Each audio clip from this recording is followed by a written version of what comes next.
안녕하십니까, 알림이 황희두입니다. 어제 저녁에 굉장히 충격적인 단독 보도가 떴습니다. 윤희근 경찰청장의 황제 퇴근 논란인데요. 닷새 동안 같은 시간대에 지켜봤는데 매일 같은 상황이 연출됐다 하고요. 청장이 저렇게 퇴근한다고 청장 퇴근 시간에 순찰차가 나타나고 별도의 교통경찰관까지 배치해서 경찰관이 교통신호 제어기까지 조작하는 모습이 포착됐습니다. 경찰은 논란이 되자 시민을 위한 조치였다, 안전관리를 한 거다, 이런 입장을 보였지만 복수의 경찰 관계자는 청장 이동을 원활히 하려고 경찰이 관리했다는 입장을 전했죠. 해당 소식을 접한 시민들은 윤석열 대통령과 김건희 씨의 졸개다운 짓이다, 윗물이 저렇게 썩은 내가 진동하는데 아랫물이라고 깨끗하겠냐, 경찰청장 퇴근한다고 저렇게 신호까지 잡는다니 혹시 지금 80년대냐, 이런 지적들이 이어지고 있고요. 게다가 어제 굉장히 황당한 보도도 떴죠. 신자유연대 김상진 씨가 오히려 유가족에게 명예훼손 혐의로 고소를 했다는 소식입니다. 정말 파렴치하단 말밖에 안 나오고요. 참고로 지금 구속돼 있는 안정건 씨의 깐부이기도 합니다. 윤석열 대통령이 검찰총장 당시 실컷 어그로를 끌다가 참교육을 당한 바도 있는데 그새 노선을 바꾼 거고요.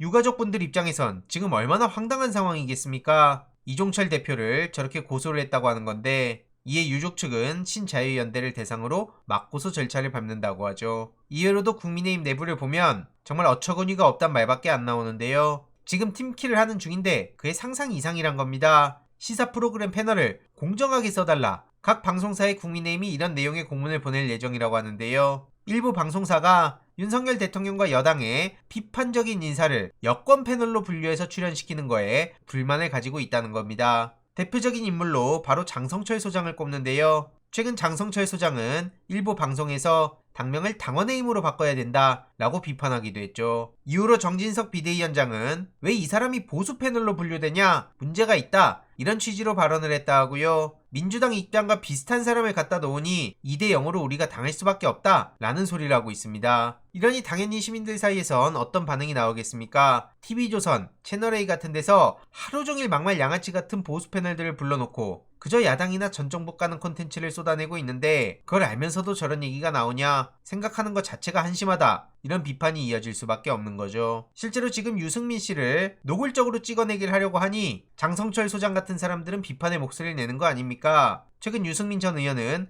윤심의 힘, 당원의 힘이라고 비판한 바 있죠. 이게 어떻게 국민의 힘이냐 이겁니다. 윤석열 대통령은 1인 독재사당을 만들려고 하고 있다고 꼬집기도 했고요. 결국 찍소리도 못하는 정당이 됐다, 이건 문제가 있다, 월드컵 2달 전에 룰 바꾸는 피파가 어딨냐, 이렇게 꼬집을 정도고요. 밟아 죽이겠다는 거면 밟히겠다, 이 막장 드라마의 배우는 윤석열이다, 나는 결코 꺾이지 않겠다, 최근 방송에서 이런 입장을 밝히기도 했는데, 친윤계 중 한 명인 장재현 씨는 윤심은 곧 당심이고 그게 곧 민심이다, 이런 헛소리를 아무렇지도 않게 내뱉고 있습니다. 그러면서 김장철 얘기하며 안철수를 만나겠냐, 한마디로 김기현 장제원 연대를 얘기하며 안철수랑 만날 일은 없다 라면서 선을 그은 겁니다. 저기 내부도 굉장히 복잡하게 얽혀서 싸우고 있는 상황인데요. 민생은 찾아볼 수도 없는 거고요. 윤석열 대통령은 경제 위기고 나발이고 신경 안 쓰고 그저 자유란 단어에 꽂혀서 아직까지 저러고 있습니다. 자유민주주의에서 자유를 삭제하려는 대규모 세력이 있다, 이런 얘기를 하고 있는 건데요. 분열이 심각해지면 결국 사회적인 낭비가 늘어나고 국민이 하나로 통합해서 나가는 게 국가 발전과 위기 극복에 매우 중요한 일이다 라고 얘기를 하는데, 말은 맞습니다.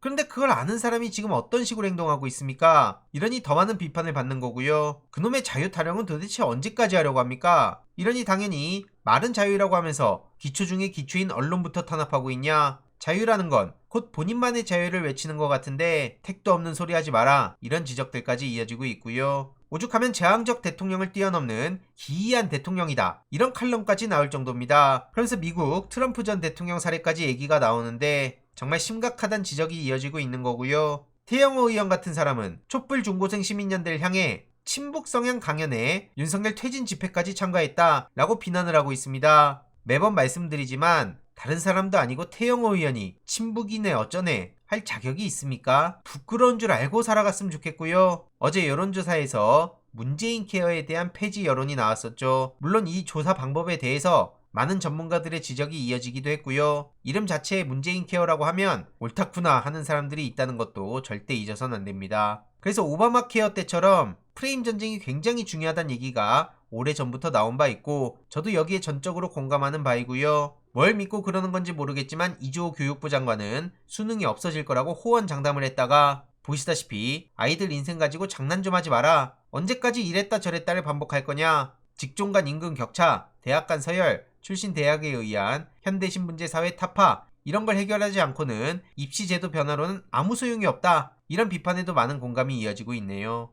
예로도 김건희 씨는 본인이 실컷 언플에 써먹어서 논란에 휩싸였던 캄보디아 청년과 재회를 한다는 소식까지 전해졌는데 언제까지 저렇게 언플이나 하고 있을지 계속 지켜보고 비판해야 된다고 생각합니다. 추가적인 소식 계속 전해드리도록 하겠습니다. 이번 내용도 유익했다면 구독, 좋아요, 알림 설정, 멤버십 가입 정말 큰 힘이 된다는 점 말씀드리고 싶습니다. 주위에 널리 공유 부탁드립니다.